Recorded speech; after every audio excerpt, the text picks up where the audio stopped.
Bro, ஏன் கோவிலில் துளசி செடி வைக்கிறாங்கன்னு உங்களுக்கு தெரியுமா? தெரியுமா?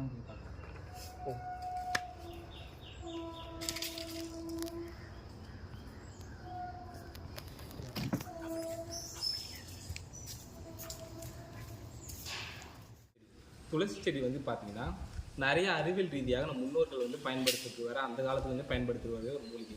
இது வந்து பார்த்தீங்கன்னா தெய்வீக தன்மை கொண்டதாகவும் இந்த நிறைய புராணங்கள்லையும் சொல்லுவாங்க.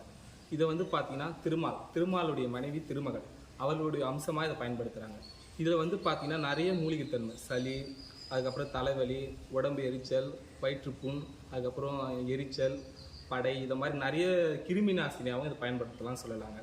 அது மட்டும் இல்லாமல் இதில் வந்து தவழ்ந்து வரைய தென்றல் காற்று வந்து பார்த்திங்கன்னா ஒரு மூலிகை காற்று. அதாவது தான் சாயந்தர நேரங்களையும் காலை நேரங்களையும் நம்மளுடைய முன்னோர்கள்லாம் பண்ணுவாங்க, துளசி செடியை சுற்றி வலம் வருவாங்க. அது வந்து நம்ம தெய்வீக